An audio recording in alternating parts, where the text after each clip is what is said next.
Alright, Shalom, Shalom. It's the brother Yahweh Shapat coming at you with another lesson through the spirit and power of Yahweh, by Hashem, Yahweh Shai, by Hashem, Rakakwadash.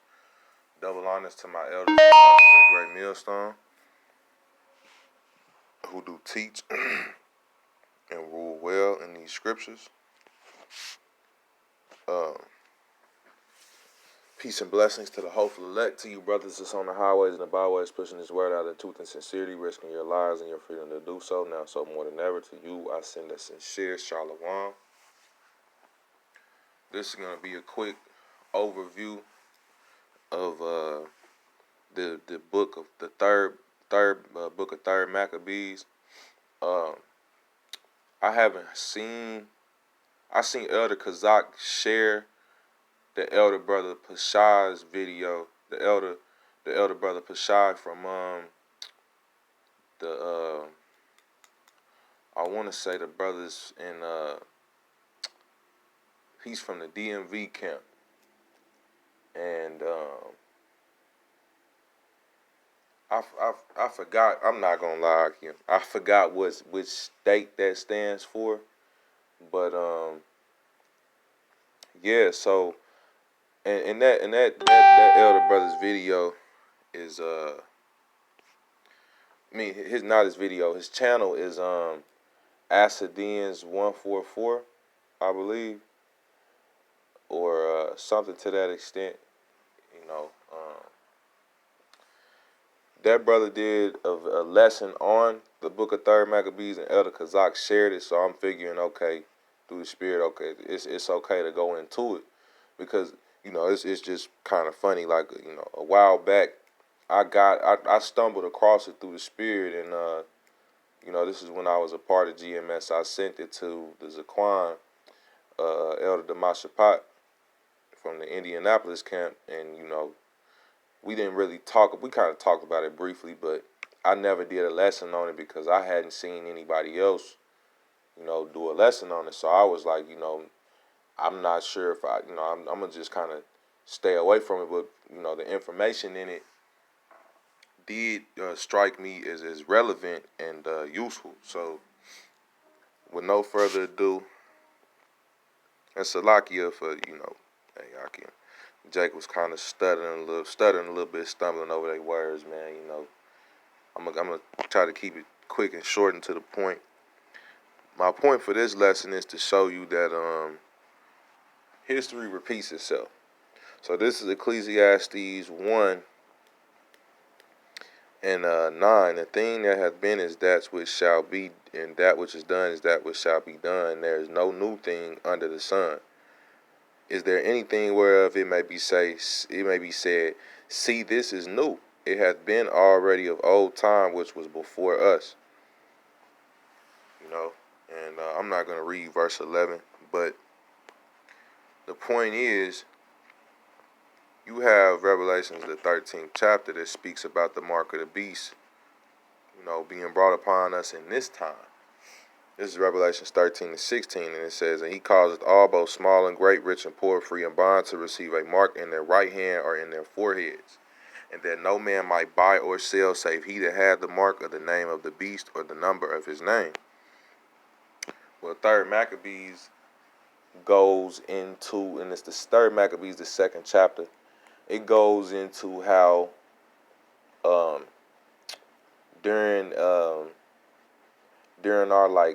Greco captivity, because you had a point in time where Esau started to rule over Egypt, and they were calling themselves Ptolemies, and they also took the identity of the Greeks, which the original Greeks were Japhites. But with that being said, this is around the time of our Greco captivity. So he caused everybody basically to get a branding on them. Like they used to brand us when we were slaves so that you could see which plantation which slave came from.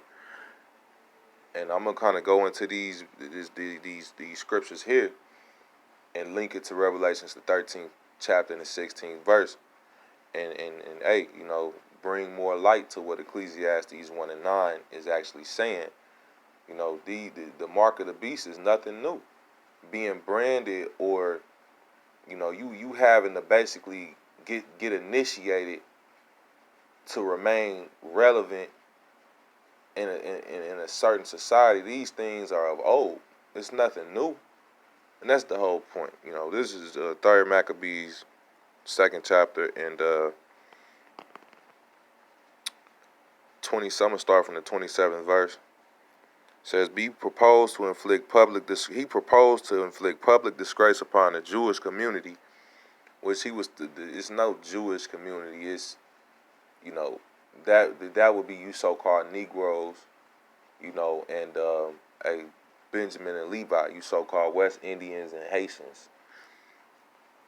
The Jewish community. It says, and he set up a stone on the tower in the courtyard with this inscription: none of those who do not sacrifice shall enter into their sanctuaries, and all Jews shall be subjected to a registration involving poll tax and to the status of slaves. It says those who object to this are to be taken by force and put to death. And that's what's going to happen to, it happened back then. That's what's going to happen to us, me and the Yahweh Bashim Yahushua, to refuse that chip. We're going to be beheaded. Some of us might escape it or whatever, because not all of us are going to taste of death, but some of us are going to have to be faced with that and be martyrs for Yahushua. And it says, all Jews shall be subjected to a registration involving poll tax and to the status of slaves. I believe I still have it pulled up, so we go into the blue letter. It says charagma, which that's the word for mark in Revelations 13 and 16. It says a scratch or etching stamped as a badge of servitude. And going back here, it says, and all Jews shall be subjected to a registration involving poll tax and to the status of slaves, servitude, slavery. Those who object to this are to be taken by force and to be put to death. Those who are registered are also to be branded on their bodies by fire with the ivy leaf symbol of Dionysus, or Dionysus, and they shall also be reduced to their former limited status. So basically, it's the same thing as if you don't take the chip. If you don't take the chip, you're not going to be able to be a part of this society. But if you do, you will be reduced to your former limited status, meaning you'll be able to buy and sell, as Revelations the 13th chapter and the 16th verse says. If you don't take the chip, you're not going to be able to buy or sell. And it was the same thing here, just drawing a quick conclusion here, man. Like this, the shit that Esau, the so-called white man, is doing now, he's done it before to us. It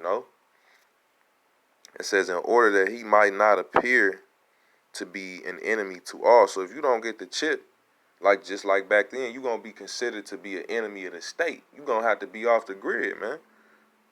It says, he inscribed below, but if any of them prefer to join those who have been initiated into the mysteries, they shall have equal citizenship with the Alexandrians. And what are the mysteries, man? That's all of this shit that Jay-Z and Beyonce and all these other so-called celebrities are into. The mysteries. You know what I'm saying? That mystery religion of Babylon the Great. Basically, that they being in that do what thou wilt spirit. Them, basically, doing whatever they got to do for Esau, the so-called white man, even if that includes something sexually degrading or morally degrading. You basically, you do that to have equal citizenship with Esau. Because people who aren't celebrities, we looked at, you Jakes who aren't celebrities, you looked at as second-class citizens still. But if you get some type of stardom or celebrity, you get looked at like, okay, I'm up there with Esau now. I feel like I've accomplished something. I feel like one of them.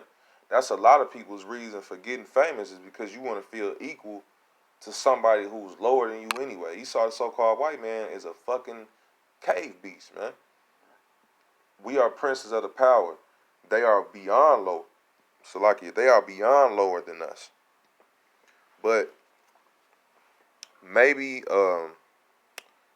maybe another time I'll go more into this if the spirit allows it. But this part in particular, the spirit just got on me, like, draw the conclusion from Ecclesiastes 1 and 9 and draw it back to Revelations 13 and 16.